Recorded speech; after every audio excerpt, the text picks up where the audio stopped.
Ah, it's so cold. Let's go into that thing here. Goodbye, Annette. Or see you, or whatever. I'm gonna look for the curse. Come on, Kitsuragi. There's a curse. Oh, hey, are you? Are you Annette's mother? Welcome to Crime, Romance, and Biographies of Famous People. My name is Plaisance.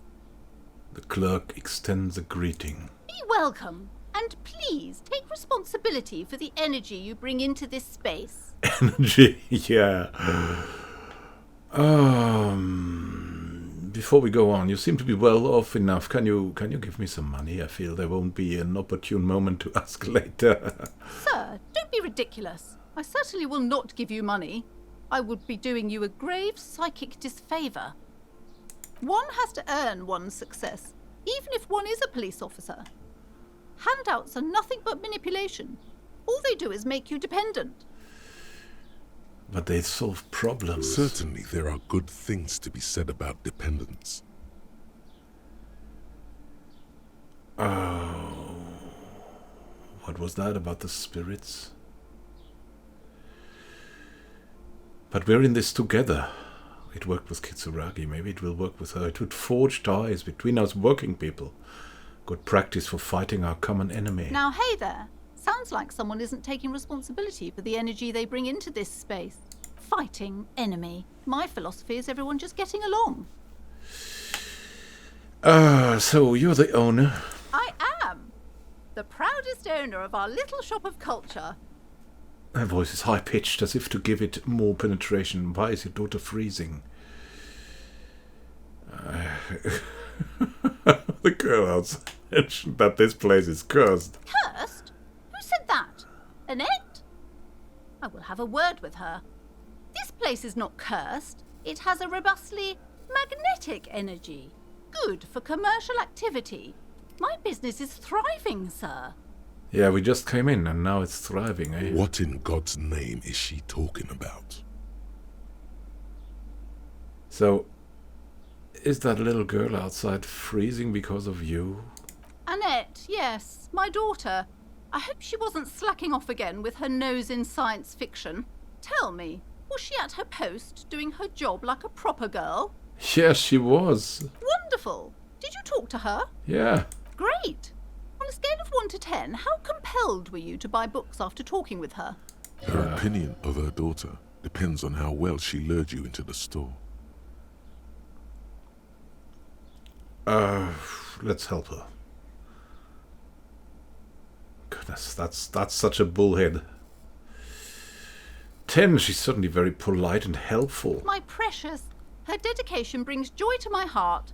If you have children, I hope they turn out as great as my Annette. Maybe you shouldn't let her freeze.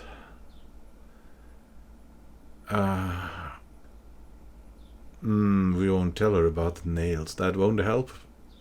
No, I won't tell her. I don't want to tell her.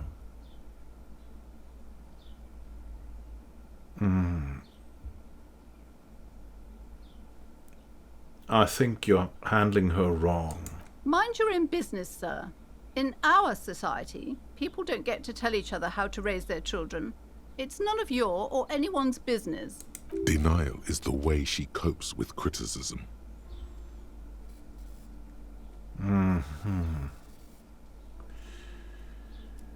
I'm here to dismantle the free market and abolish child labor.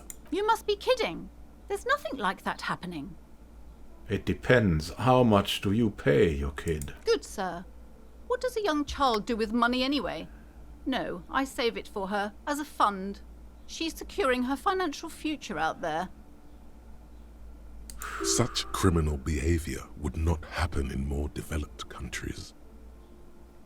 Yeah, in some more developed countries, this sort of thing is now these 2 felonies, child labor and slavery. Those countries will realise they've raised a lazy and spoiled generation. Are we done with the jokes now?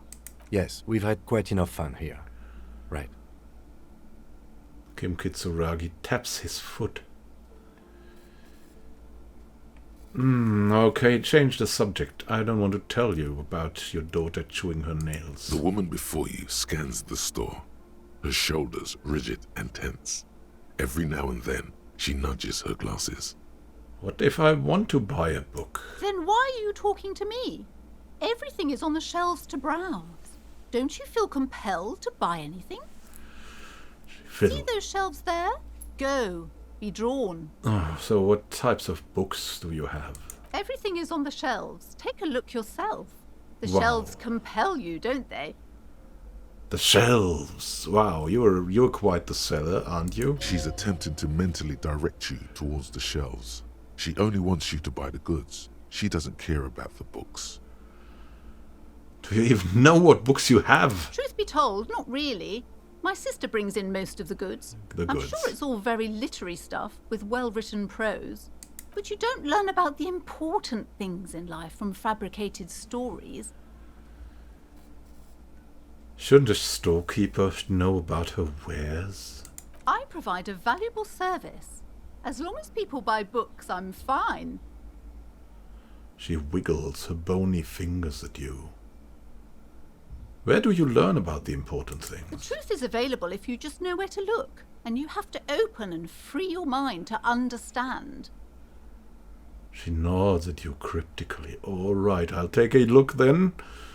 Crazy shopkeeper. She smiles and nods, seemingly relieved. Farewell for now. Oh, good woman, you've been really creepy. Now let's go around and see what's that. A small mountain of colorful board game boxes. There Oh. are numerous types of games for all ages. A lot of shelf space seems to be taken up by Wirral-related merchandise. Oh.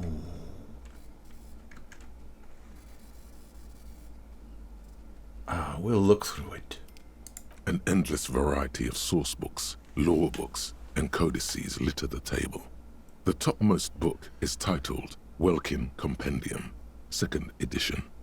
That looks mysterious. Is it a higher truth? There's also a large hardbound tome with intricate cover art, The Hunters of Katawak, Boreal Creature Compendium, and a Pick Your Path adventure game book titled Tales of Wirral, Cavern of Velkrag. Books in a board game section? Who wants to read books?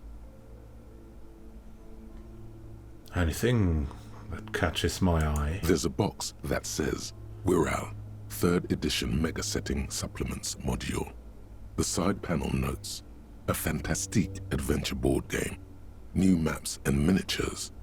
A sticker on it displays 25 real. Oh, goodness. I need money. That price is steep, but then it's the 3rd edition Mega Setting Supplement, so it makes sense. Oh God, I need money. Kim. No matter. We'll not ask this. And I won't ask her. Old sports magazines, tucked away in a dark corner. Anything that we could get that I could get for free. Gift books and molten candy. Oh, is there candy? No. What's this? The display rack is brimming with worn paperbacks featuring an extremely muscular, sword-wielding barbarian on the cover. Nearly all the titles contain the word Hyundai somewhere. Maybe she's read these because of the muscular man, eh? Tell me about him. Oh, Man from Hyundai. A very popular series of adventure novels. They're awfully immoral and violent books. And why are they so popular, Plaisance? Blood and violence, scantily clad women, epic narratives, all those mystical things he encounters. They're bound to grab those with little imagination and nothing to do. Sounds good. Which one to start with? What does it matter? They're all the same. However, the customer is always right, they say. If you're a novice of the series, I'd recommend Hyundalaman, the man from Hyundal. It's supposed to be a good introduction to the series. We'll look through it. Rows and rows of Hyundalamen blur your vision. You make out some titles. Man from Hyundal and the Mammoth Riders. Man that from sounds Heimdall, fascinating. return to Heimdall. And the solipsistic, Man from Heimdall and the Heimdall Man. That last one sounds great. How many are there? Maybe 100. Man from Heimdall and the sages at the end of the world. Man from Heimdall and the false god. Man from Heimdall and the scorched earth. Man from Heimdall, the Heimdall colonies. Man from Heimdall and the swamp beast. Man from Heimdall and the snow crabs. Maybe I'm the man from Heimdall. Maybe that was my superstar pose. Is that all? Not even close. Man from Heimdall in hell. Man from Heimdall and the forest of slaves. Man from Heimdall under the lake. Man from Heimdall, Heimdall burning. There's even the Trial of Death, a pastoral combat game book set in the world of Heimdall Man, and so much more. Any of this called me? Nothing of interest. Only silence and the cosmic background pain radiation.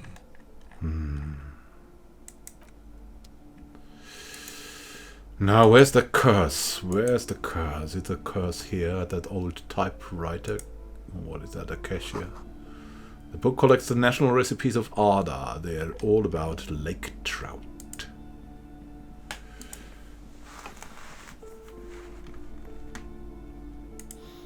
Oh, there's something behind here, and there's something up there. Oh. Animals. Dead animals. These shelves are overburdened with books from the same series. You see the name Dick Mullen. Dick over and Mullen. over. That's great. Oh, aren't we? No, Shelves wait. Is filled that... to the brim with crime novels featuring the We'll superb look for crime it. fiction is a disgrace. An asinine misrepresentation of the physical attributes of the arduous everyday work of actual police officers. These books greatly overstate the excitement of police work, glossing over how long it takes to actually follow up on leads and eliminate dead ends. What's more, they completely ignore the psychological hardships of year after year coming into contact with people during the worst days of their lives. Not a single mention of all the stress this work creates upon the officer's family. Detective fiction just doesn't tell the truth at all. Now, would you like a list of all the books found on the shelf? Oh, no. Shelves filled to the brim with crime novels featuring the supposedly stalwart. Yeah. We know it's about this Mullen guy who's totally undeducing.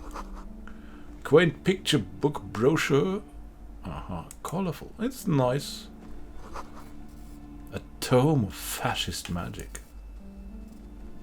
I always knew they were up to something. But what is fascism? The plaque on the shelf reads, Biographies of Famous People. You see a large variety of names, none of which ring a bell. We'll look through. Browsing through all the books with all their names makes your head spin. None of these seem important or relevant.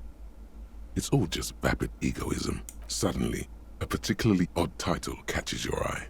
It reads, High Speed Love, the tragic true love story of Jacob Irv and Alfie Delatraz, by one Cecilia Averbrook. What kind of book is that? High Speed Love chronicles the romance between two of the finest tip-top tourney racers in history.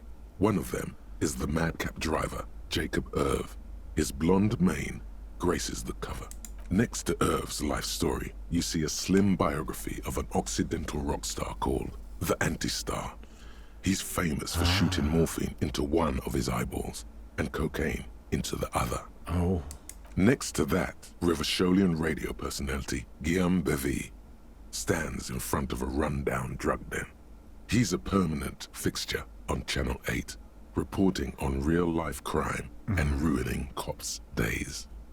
Oh, I know him. I really must insist you buy one of the books. Reading them is not for free. Do still browse, though, but not too long. I'm sorry, I did not mean to rush you. You are browsing. Go ahead. Take your time. Time is commerce. I don't want to buy a book here. What's that? That's also colorful. This bookstore is not strictly about crime, romance, and biographies of famous people. There's also a wide range of paranatural literature. Now it's getting interesting. Amidst the various books, you find one written by someone named Matthias W. Dundas. It's about wholeness, unity, balance. These three things are very important to the working class mind. The point of the book, and many others on this shelf, is to give people medicinal advice in situations where they don't have access to paid health services. How does that work? It serves platitudes, while also telling everyone that traditional medicine, the kind people don't have access to, and which costs more than this book, is garbage, and would only give you cancer anyway, without even curing your cold or anything. Wholeness, unity, balance, on the other hand, can basically take care of anything. Though it is important to note, when it's up to your mind to heal yourself, then it's because of your mind that you're ill in the first place. Really? Narrator, are you like that? Who is that voice that tells you all these, that tells me all these things? Does the book say anything else? The book features chapters on topics such as how to find magnesium. It even lists plants you can harvest magnesium from. How to continue drinking if you're an alcoholic who has destroyed his liver. And there's even a chapter on the ancient Seraïs tradition of using duck gallbladder preservatives to treat and prevent sexually transmitted diseases. Pre and post factum apply. Nothing worth buying. Interesting nonetheless. This is just mundane garbage. What's even paranatural about this? But is there something? There's still the curse. You sense something ominous emanating from the shelf, but it lacks form and substance. And soon enough, you lose track of it.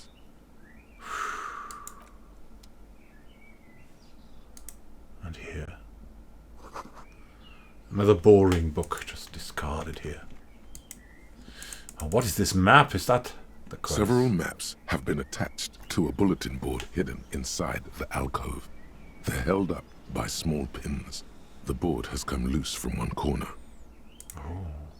The maps look old and faded. Your eye catches a map of Insulinda, a map of Revachol, and a map of Martinaise. Revachol. The north coast of a verdant island is shattered by the delta of a river. It is the River Esperance. Countless bridges put the shards back together, connecting city blocks to river islands. La Delta says a great artificial heart in the center, teeming with life forms and construction. To the east, rolling hillsides, Le Jardin, Stella Marie, the suburbs of Saint-Baptiste, swallowed up into the megacity. They sound rich to you. This is Revachol East. And west. Houdon, it's somewhere to live. Not bad. Then there's Jamrock. It's bad. People shouldn't live there, but they do. Then Forburg. It's almost as bad, and much larger. Then Coal City. It's the worst. You feel you're just west of Coal City, somewhere above Jamrock and close to Coal City. Whoa. So I'm in the worst place? What is Insulindi? This large map displays archipelagos. You see a constellation of small dots on the light blue emptiness of the Insulindic Ocean. The largest in the northeast is La Caillou. You are here. Another far away in the southwest, Seminese Islands, Ile de Fantôme. A phantom island, what's... Ozon, Laurentide, Face à la Mer, Archipelagos, North Arcade Islands. All just specks of dust on the vastness of the Insulindic. On the edges of the map, the color fades into a blur of dotted lines, black and white, disintegrating into mathematics. In the northeast, a dust mite stands on the north coast of Caillou, in a bookstore. It's you.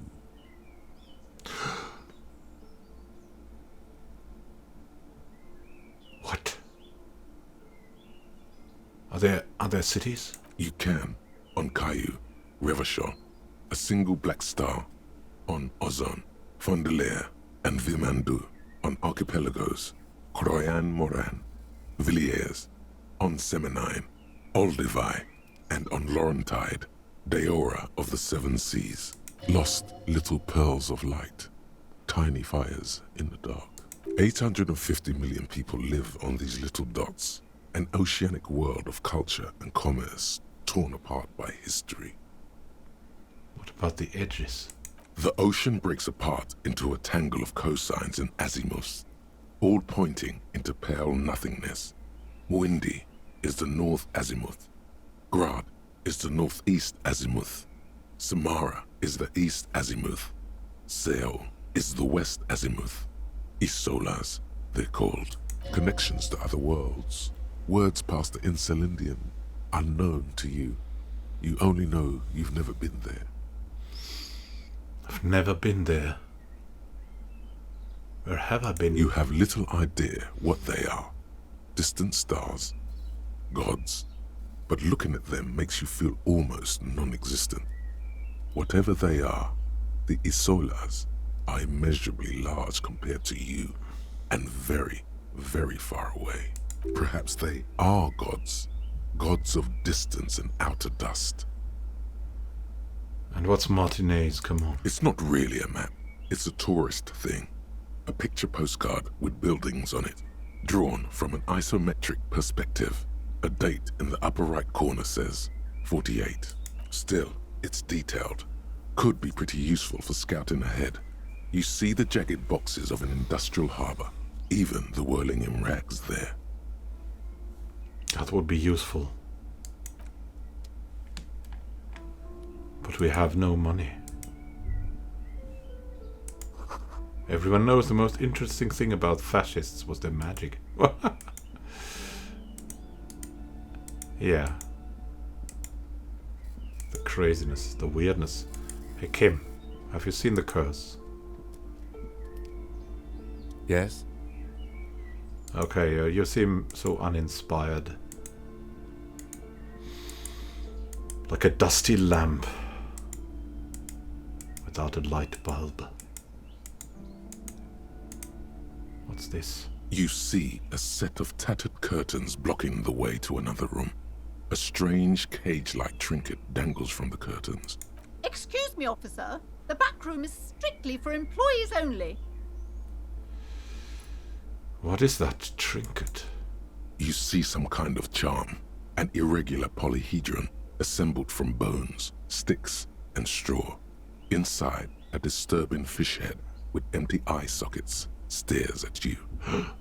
This is a traditional Seminese ward, meant to provide protection against ill luck, bad dreams, curses, and other supernatural scourges. The Seminese? Inhabitants of Ile de Fantôme, the Semenine Islands down south. Oh, so that this exists. Voice. Aside from poking at it suspiciously, there is nothing else to do with the fish head charm at this time. The curtains remain shut before you. What's behind the curtains? This is an investigation. Nothing. Now please go back to browsing the books. Don't you feel compelled to look at the books? The books are all you care about. She speaks almost as if she's trying to put a spell on you, urging you to buy more books. Oddly enough, the more she tries to draw you away from the curtains, the more alluring they become. What's behind? Just as you're about to pull apart the curtains, the petrified voice of the shop owner cries out once more. Sir, don't touch that. I told you it's off limits for the customers. Her hand is closed around her pendant, her fingers nervously playing with a talisman. Parapsychologically speaking, we're done if you decide to open them. I won't be held responsible for the consequences. It's too dangerous. She looks away, mumbling. Why is everyone always messing with the curtains? Why can't they just buy books like normal people? So this is the curse. That's why you're afraid? No, it's just a storeroom for the employees, I told you. Now please step away from the curtains. From the curse, you mean? She's almost begging you. Ma'am, this is different. I'm a police officer. I need to get in there. Why? It's not like anyone was killed there. She stops abruptly as her hand flies over her mouth, baffled by her own bluntness. I'm sorry. I don't mean to be so impolite. Just please don't go there. I can't allow that. You'll only make things worse and unleash the powers. But I sense this place calling for me. I must investigate beyond the threshold. You do? My God, even more reasons not to mess with the curtains. Just step away, dear sir. No, I need to open them. Please just talk to me, officer. Come here and let's talk this through before you decide to do anything extreme. It's just curtains, or isn't it? Talking is always good. Go see what she has to say. There is something mysterious about the curtains. Be careful. The curtains, tattered with age and covered in dust, hang before you, as if taunting you. I mean, we can talk to her once more.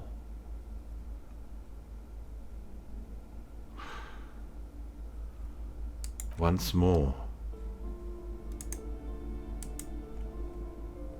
Tell us what's behind there. Do you know it even? Hello again, esteemed officer, and welcome to Crime, Romance, and Biographies. Yeah. Why are you so uptight about those curtains? I just want to know what's on the other I side. already told you. It's just a storage room for employees.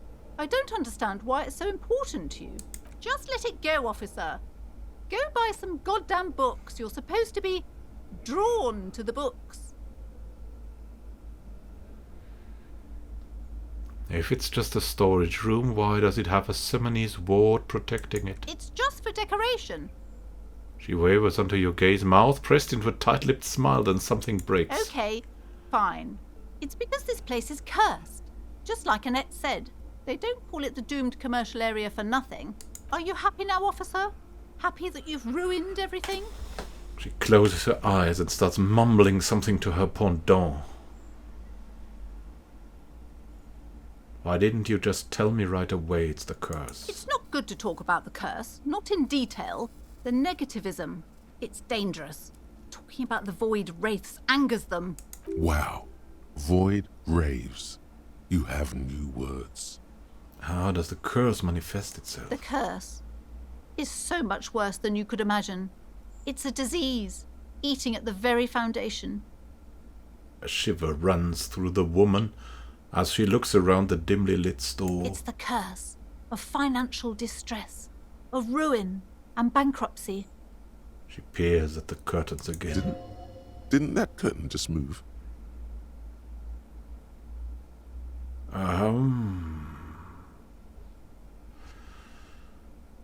No, let's not get Annette into this. What does that mean? Everyone knows that all the previous companies in this building have sooner or later declared bankruptcy, and their malicious spirits are still here, feeding off bad business practices and disappointing income statements. There's something wrong with this building, I can tell you. Ever since I arrived, I've sensed an eerie, lingering presence, as if I was unwanted here. Sounds familiar. We have something in common. I also feel unwanted. Maybe this is why I need to look at this. What does it mean? Truly so? Perhaps the dark energies are leeching off you. You shouldn't stay in the store too long. It may be dangerous. Have you sought help? Yes, I've contacted numerous parapsychologists and even a pair of Simonese mediators. They provided me with the wards. She nods at the strange cage-like trinket on the curtains. The wards help to keep the doom at bay and protect us against the darkness that lies further in the building, even though now I fear it's not enough. Is that pendant part of the wards? Oh, this? No, it's a special Himian amulet, blessed by desert pygmy shamans, with a spell of compulsion. It's to compel people to buy books. There are numerous spells cast throughout the store. I had the books anointed with a different inducement spell, for example. It's guaranteed to boost sales 15%. Ah. And so also that it gets more real. Desert pygmy shamans. That sounds like a rather questionable way to describe a group of people. Would you like me to take the case? I will help you. Investigate, see what if the curse is real. Most certainly not. I don't want anyone who's not familiar with the psychic arts to get involved in this mess. Stay away. Leave the spirits be, so they can return to their slumber. My liege, you know what this case calls for? A para-detective. Yes. We must get in. Time to fire up the old lie machine. Ma'am, do you know how me and my partner are known to our colleagues back at the station? No. Storekeeper has crossed her arms. The lieutenant looks at you, waiting to see where this is going. You've got this. Just go with it. This is elegant. Crime bros, not called crime bros. Crime bros. That sounds bad, but we could be the crime bros. I mean, Kim with his. I mean, we're the crime bros. You're called what? What is this, a joke, Mr. Policeman? Do you commit crimes together or what? He turns away, not before you can see a small hint of a smile. He's struggling to not crack up. Yeah, Kim. We're the crime bros. Technically, that's what crime bros would do. Yes. Commit crimes. Nah, not like this. We're called crime bros because we like to solve crimes as brothers in arms. Sir, I really don't have time for your jokes. The situation is very serious. But the curse. Okay, but please, only a few questions. You wouldn't want to disturb the spirits. Okay. The woman before you scans the store, her shoulders rigid and tense. I'll be back. Yeah, maybe. No, that will mean. It will mean doom for Annette. I would like Annette. We must learn more. We must convince her. I must learn more. Ah, the times.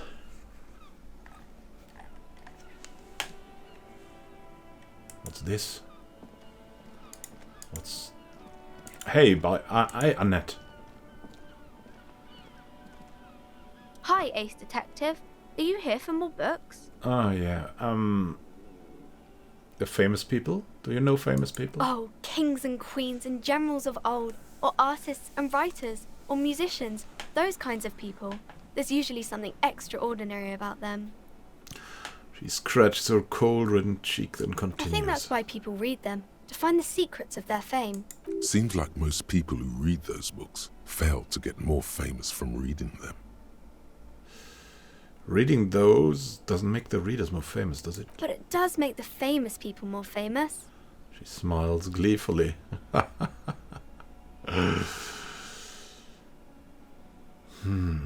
Fame sounds delicious. Maybe someone will write a book about me one day. Why would they do that, sir? Because I'll be a superstar cop. The papers and everything that will show them. That's so cool. Maybe they'll make you a book cover picture and everything. Standing over a dead body, holding a gun. Yeah, see you around on it. That would be cool. That would be cool. Come on, Kim. Ah, I'm so cold. What is on this pole? Rue de Saint-Ghislain 8B.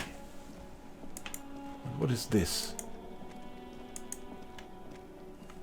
Oh, there was... Ah. What is this? An old call box with a matrix of push buttons lists all the companies in the East Delta Commerce Center. East Delta Commerce Center? This must be the name of the doomed commercial area. Oh. Is that the curse?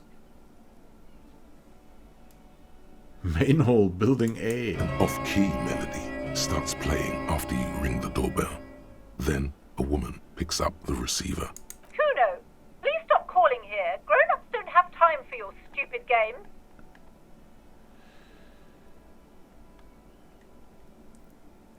Oh, it's Kuno. This is the police. Please open the door. No, I'm sorry, officer. I thought you were... There's a spot of static that overrides her But words. the doorbell is broken, and the bookstore shouldn't even be on the list anymore. So I can't help you. Please don't call here again. Thanks. A single beep indicates that the line has gone dead. So she doesn't exist. Did she just disappear? Andrew Orlando Hare. You ring the doorbell, but no one answers. What an ominous name for a hair salon. Doesn't bode well for anyone's hair. Andrew Orlando Hare, I see.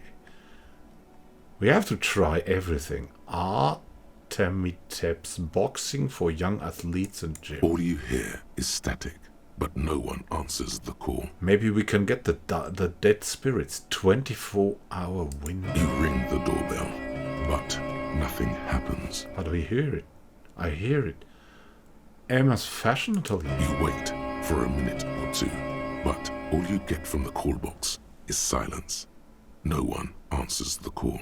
And maybe this, a taxi driver. Looks like someone has melted half the plastic off with a lighter. The doorbell doesn't work anymore. SCA, that must be some kind of company. You Slipstream. hear static from the intercom speaker. It sounds as if someone has picked up the receiver, but isn't saying anything. Hello, are you the ghost? Yes, hello. This is Tricentennial Electric. This is a woman's voice crackling and fragile through the static. Have you come to place an order? She sounds almost antique, as if her voice was being played off an old wax cylinder. A receiver must not be working properly. Oh yeah, I've come to place an order. My God. The lieutenant exchanges a look with you. Sorry? It's you. My God. I didn't think I would hear your voice. Who cares that you don't remember her? Just go along with it. No, something's wrong here. Are you sure she's talking to you? We want to know. Yeah, it's me. Here I am again, crawling back into your life. Michelle, just please. She stops, and you can hear her breathe heavily. Her breath distorted by ancient static. Why did you even call? I don't understand. You've been gone for months. I thought you didn't care. Of course, I always care. It's just that I've been going through some tough times. Ever since I came to work here, it's been different. As if my mind's been wiped clean. I can feel you there. The same happened to me. A spot of static overrides her words. When she speaks again, it sounds like she's submerged. It's so nice. Ah, that's creepy. It's so nice to be able to finally meet again. About what? She sounds like she's about to cry. Oh God, please don't cry. She doesn't answer. Hey, are you still there? Silence. The only thing you can hear now is static and waves washing ashore on the bay. What just happened? Another seagull passes by. It's getting cold standing here, staring at the silent call box. I don't know what happened either. We should probably stop playing with this thing. Alright, it's a goodbye then. You press the number sign on the keypad that terminates the call. 12 name cards on the call box read. But maybe... Whatever she says, it can't hurt you. You're a different person now. Stronger, healthier, and... Alright, maybe not healthier, but it's a bonus that you've drunk so hard you can't remember any of your past relationships. Oblivion's the ace in your corner. Call her again. There's a light buzz as you press the doorbell, waiting for her to answer the call. It's cold outside, and you can hear the wind blowing into the speaker. Yes, hello. This is Tricentennial Electric. Have you come to place an order? It's me again. I wanted to talk to you. My gosh. Here come the bad vibes again. Relax. Distance yourself from it. Don't hang up. I just want to explain myself. It's you. My gosh. I didn't think I would hear your voice again. Wait, is she... Did you already say that the last time we talked? Michelle, just please. Even her breathing, the way her voice drops when she finishes the sentence sounds exactly the same. Why did you even call? I don't understand. You've been gone for months. I thought you didn't care. Is this some kind of joke?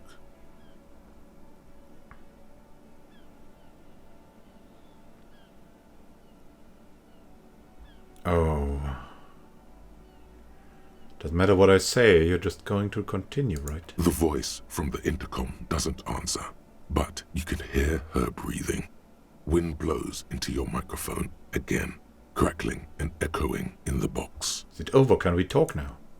Ever since I came to work here, it's been different. As if my mind's been wiped clean. Say nothing. It's so nice. It's so nice to be able to finally forget about you. And then it hits you. You're a recording. She tries again not to cry, and still doesn't succeed completely. Her quiet sobs sound old and distant, as if her voice is being played off a wax cylinder. Real or not, your mirror neurons react. It feels painful to be listening to this.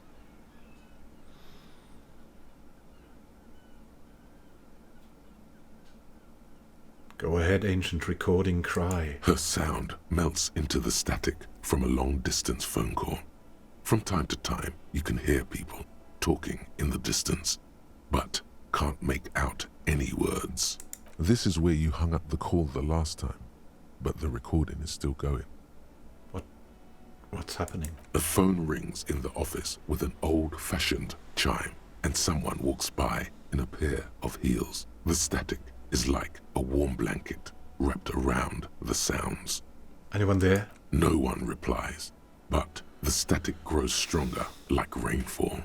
Then a female voice speaks out, completely different from the one before. Glorious and total somehow, crawling inside your head. Her words are too cold to comprehend. She smells of sodium lights and rain streaks on car windows. Eyes like pilot lights watch your shape in dark hallways, guttering. So... Strange alien thought pattern ends. The lieutenant cuts in, inspecting the intercom. it was a recording trapped in the circuitry from some ancient tenant. This sometimes happens. Shall we conclude here? We have other mysteries to solve. Something weird just happened to me. Wait, is it trapped?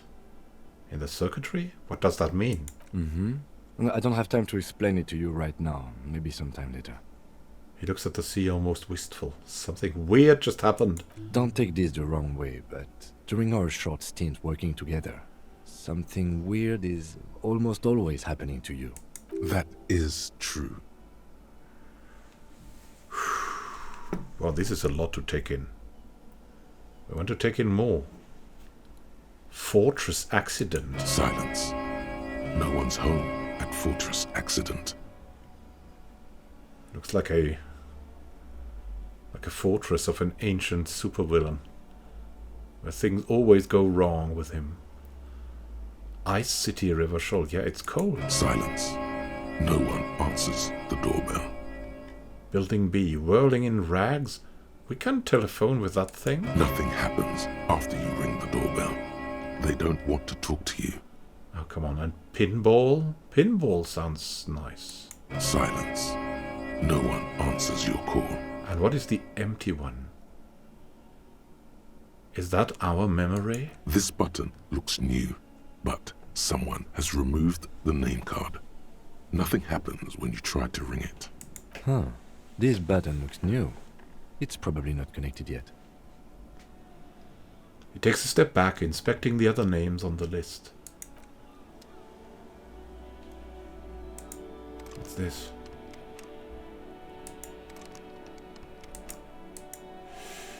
Well, that was some interesting phone calling.